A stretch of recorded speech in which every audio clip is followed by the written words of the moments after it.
Hi there. It's currently 6:57 a.m. with a current temperature of 1 degree Celsius. Today's low is 11 degrees and the high is 14 degrees. Today's weather shows that it will be foggy outside. Have a great day.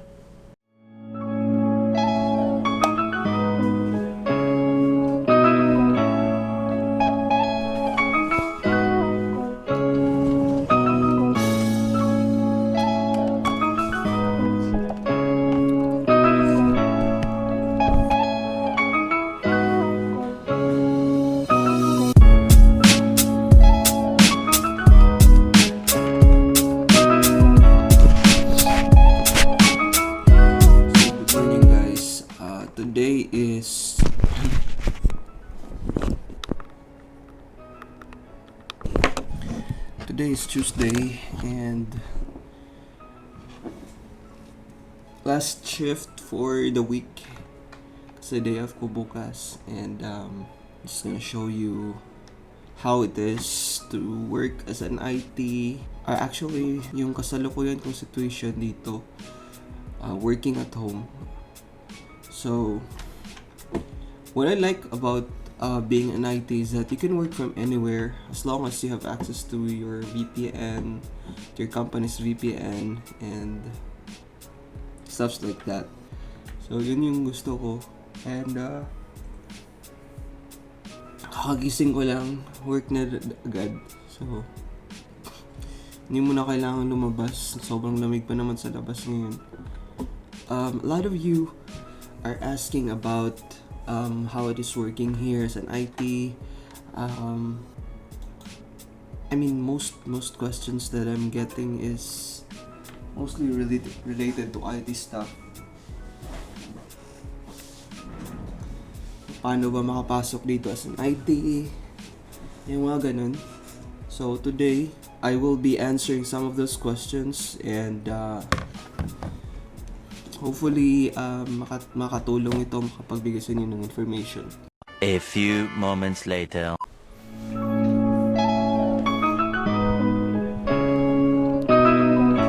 Mif po on the phone.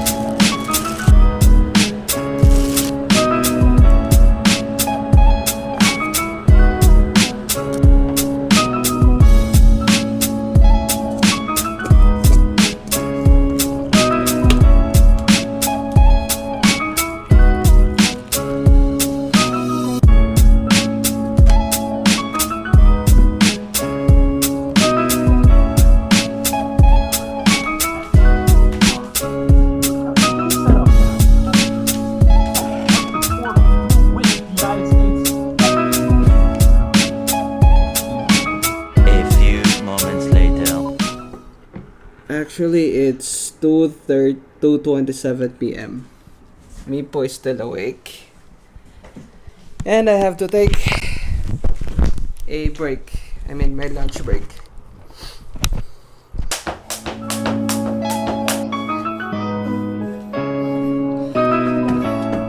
Okay, so the other day, gatagan ko ni Mipo ani headset. It's an Alienware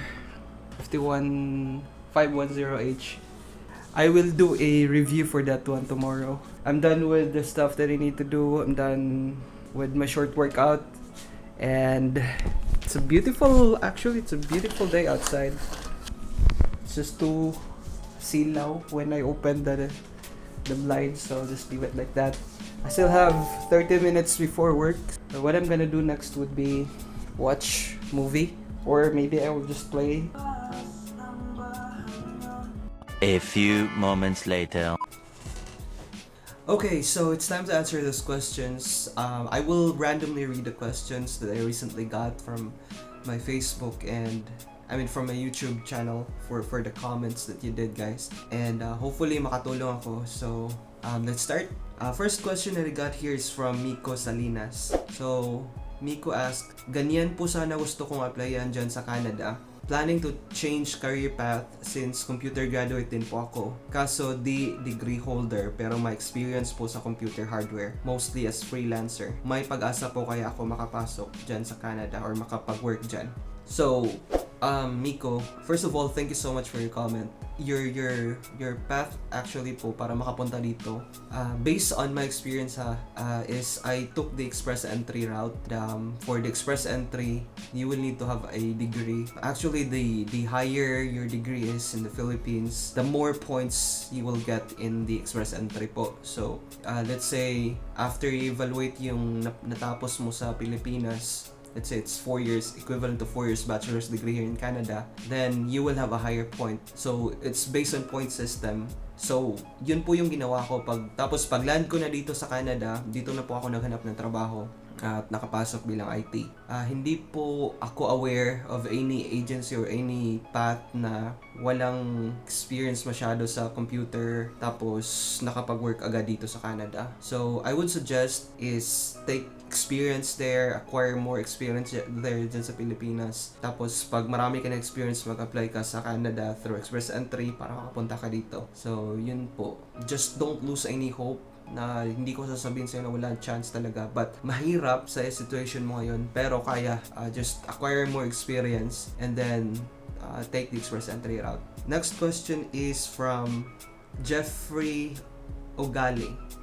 So, kay Jeffrey Ugali naman, yung question na is about cybersecurity. This is asked to me in Bisaya. So, babasahin ko muna in Bisaya and then I will try to translate it in English or Tagalog. Sabi ni Jeffrey Ugali, na-inspire ko sa imong mga vlog by unsa imo makasulti about cybersecurity. Job-wise, in demand ba siya? Lisod ba siya? Gaplano ko mo take sa course in 2 months. Condensed na 74 weeks na course. I got accepted sa college diri sa Calgary niya without any knowledge about information tech. Ngayo ko advice by. Salamat. Thank you so much for your question, Jeffrey. Para nga pala sa mga hindi nakakaintindi ng Bisaya, I'll try to translate it as much as I can. So Jeffrey is basically asking about cybersecurity, if it is in demand here or what, and he's planning to take 2 months condensed na 74 weeks na course, and he already got accepted in one of the colleges in Calgary, but he doesn't have any knowledge about information tech, so he's asking for advice. Now, Jeffrey, I also took a cybersecurity course 2 months or 3 months ago, and medyo complicated siya, medyo complex siya if you don't have any IT background, but kaya naman, hindi naman siya masyadong talagang mahirap. I actually I got a free review for that one, but the exam would cost you, I think, $500 or $100 plus, something like that.